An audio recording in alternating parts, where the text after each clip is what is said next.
हो, थोडं बरेच दिवस लातूर शहराला काही भागांमध्ये पिवळं पाणी येतं अशा तक्रारी होत्या आणि वर्तमानपत्र तुमचे इलेक्ट्रॉनिक चॅनल सगळीकडनं ज्या बातम्या प्रसारित झाल्या होत्या या बाबतीत आपले प्रभारी जे आयुक्त आहेत त्यांच्याशी मी इकडे यायच्या आधी चर्चा केली होती फोनवरनं आणि त्यांना सूचना दिल्या होत्या की जे काय आपल्या हातामध्ये असेल स्वच्छ पाणी देण्याच्या दृष्टीनं ते आपण सगळे उपाय वापरले पाहिजेत।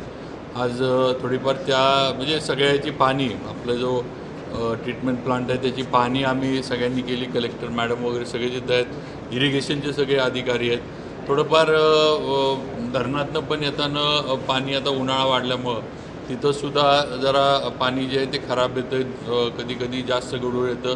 त्याला लागणाऱ्या ज्या काही उपाययोजना आहेत त्या उपाययोजना करण्याच्या बाबतीत नियोजन हे करायच्या सूचना महानगरपालिकेला पण दिल्यात आणि काही त्याला मदत लागली तर आम्ही थोडंफार DPDC थोडंफार शासनाकडनं तिकडनं पण जी काही निधीची मदत लागेल दुरुस्त्या वगैरे जे काय असेल, काही ठिकाणी इरिगेशन विभागाचं म्हणणं आहे की टर्बिडिटी मीटर्स हे थोडे बसवले गेले पाहिजेत, कारण किती टर्बिडिटी पाण्याची मिळते आहे हे या ठिकाणी कळत नाही आहे। त्यामुळं थोडंफार डोसेजचं प्रमाण त्याच्यामुळं जे काही इथं क्लोरीन वगैरे जे आपण केमिकल्स ॲड करतो त्याचं कमी जास्त होतं आहे आणि त्याचा पण परिणाम होऊ शकतो असं त्यांचं एक आहे।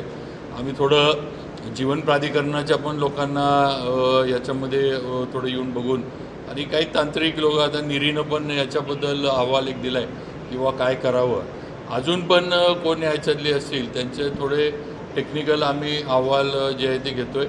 तरी आदनं म्हणणं हा जो प्रकार होतो आहे हा कायमचा थांबला पाहिजे याचं नियोजन आमचं चालू आहे। सर, या पिवळ्या पाण्याच्या याच्यामुळं लातूर शहरातलं पाणी पुरवठ्याचं वेळापत्रकही बिघडलं। थोडं काय झालं आहे पंपिंगचं, मी आत्ता जे सांगितलं की 2 पंप आपले होते, एकच पंप आता आपण हे करतो आहे, त्यामुळं दुसरा पंप पण सुरू केला पाहिजे। त्यामुळं पंपिंग उशीर होतो आहे, एका पंपावर म्हणावं तेवढं पंपिंग आपल्याला मिळत नाही। पण थोडं एकदा आधी हा विषय जो पिवळ्या पाण्याचा आहे म्हणजे ह्याचं थोडं कंट्रोलमध्ये लवकर आणून दोन्ही पंपिंग आपले परत आपण सुरू करणार।